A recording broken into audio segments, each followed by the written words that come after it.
Hello everyone, welcome to my channel. तो आज हम लोग सब्जियों की हार्वेस्टिंग करेंगे।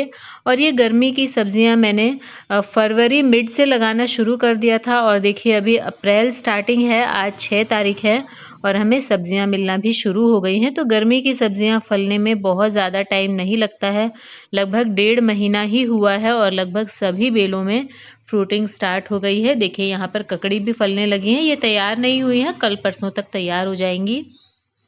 जो सब्जियां तैयार हो गई हैं वो आज हम तोड़ लेते हैं। तो देखिए अगर हम सही समय पर बीज लगा देते हैं तो हमें अप्रैल से ही फ्रूटिंग मिलना स्टार्ट हो जाती है।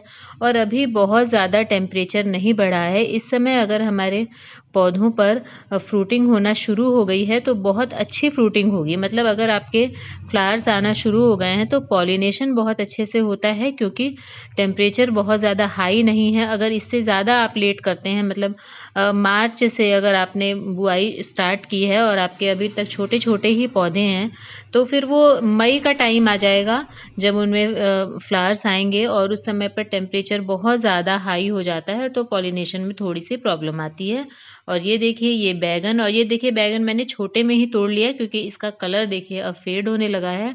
तो जब बैगन का कलर फेड होने लगे तो समझ जाइए कि अब इसका साइज़ और ज़्यादा बड़ा नहीं होगा। तो जब बैगन में हल्की चमक बनी रहे उसी समय हमें हार्वेस्ट कर लेना चाहिए। और बड़े दिनों बाद मैं बैगन हार्वेस्ट कर रही हूँ क्योंकि बंदर छोड़ते ही नहीं थे, अभी 10-15 दिनों से आए नहीं हैं। और इस बार बैगन में बहुत अच्छे रिजल्ट मिले हैं, बहुत ज़्यादा भर भर के फ्रूटिंग हो रही है। ये अलग बात है कि मुझे बहुत ज़्यादा हार्वेस्टिंग करने के लिए नहीं मिल रहा है बंदरों की वजह से, लेकिन हाँ फ्लावरिंग फ्रूटिंग बहुत ज़्यादा हो रही है।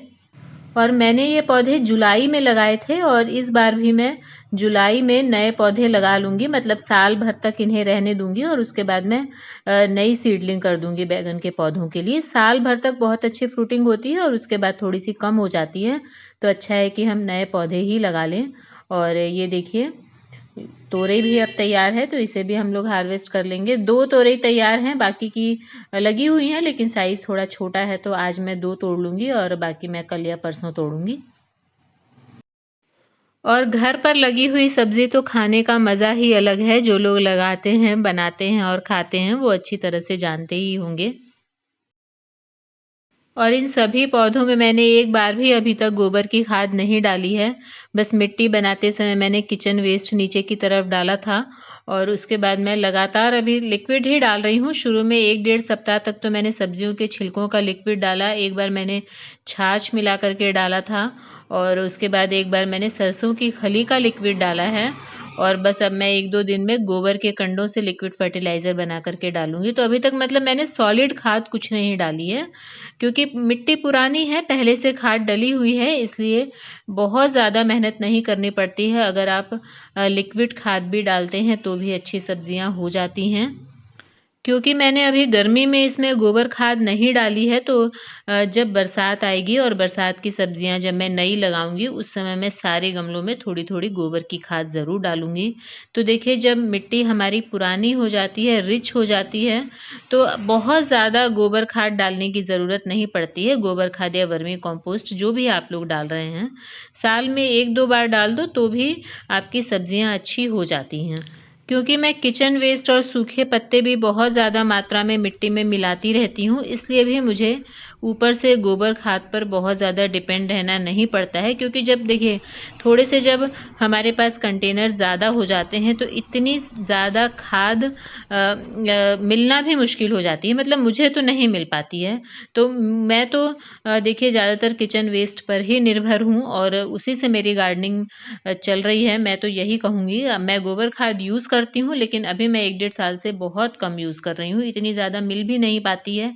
मतलब एक अगर आप सारे गमलों में भी थोड़ा-थोड़ा डालने लग जाऊँ तो मतलब लगभग 1 कट्टा खाद खत्म हो जाएगा।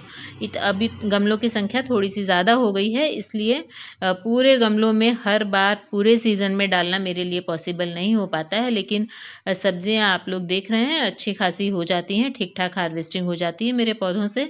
तो बस रिज़ल्ट के हिसाब से आप अपने पौधों पर काम करते हैं, तो मुझे अभी तक नहीं ज़रूरत लगती है कि मैं हर बार मिलाऊँ, तो मैं हर बार नहीं मिलाती।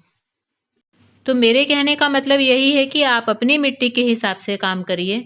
आपकी मिट्टी कितनी पुरानी है, उसमें कितनी खाद मिल चुकी है, वो कैसा रिज़ल्ट देती है, पौधे किस तरह से उसमें वर्क कर रहे हैं, उस हिसाब से आप अपनी मिट्टी के साथ मतलब हैंडल कीजिए, कितनी खाद मिलानी है, कौन-सी खाद मिलानी है। तो खुद अपनी मिट्टी को समझिए, अपने तरफ के एरिया को समझिए, पौधों को समझिए और उस हिसाब से काम करिए। तो चलिए, भिंडी तो हमने तोड़ ली है और 2 दिन पहले भी मैंने भिंडी तोड़ करके फ्रिज में रखी थी, तो वो वाली भिंडी और ये वाली भिंडी मिल कर के एक सब्ज़ी बन जाएगी, क्योंकि बहुत ज़्यादा भिंडी के पौधे नहीं हैं मेरे पास। और अब हम थोड़ा-सा पुदीना और मिर्ची ले लेते हैं और गर्मियों में तो देखिए पुदीने का मज़ा ही अलग है, अगर आपने अभी तक नहीं लगाया है तो ज़रूर लगा लीजिए। और पुदीना तो बस एक बार लगाने की ज़रूरत है और उसके बाद बस थोड़ा-सा ध्यान दीजिए और वो हमेशा आपके पास बना रहेगा। मैं तो यही करती हूँ, जैसे ही सीज़न चेंज होता है मैं थोड़ी-सी पुदीने की जड़ निकाल कर के और दूसरे कंटेनर में लगा लेती हूँ और वो उसमें फिर से हरा-भरा हो जाता है। तो हर सीज़न में आप बस पुदीने का कंटेनर बदल दीजिए, तो आपके पास पुदीना हमेशा बना रहेगा। और जैसे मैं तोड़ रही हूँ, इसी तरह से पुदीना तोड़िए आप, जिससे कि ये और ज़्यादा घना हो जाएगा। जड़ों से उखाड़ करके नहीं तोड़ना है, ऊपर से आप इसकी ब्रांचेस को इस तरह से छोटी-छोटी तोड़िए, तो जहाँ से आप तोड़ेंगे वहीं से 2-2 ब्रांचेस और निकलेंगी और पुदीना आपका और ज़्यादा घना होता जाएगा। और गार्डनिंग से रिलेटेड कोई भी डाउट्स हैं आपके मन में, तो कमेंट सेक्शन में ज़रूर पूछिए। मैं पूरी कोशिश करूँगी जवाब देने की, जितनी मुझे नॉलेज है।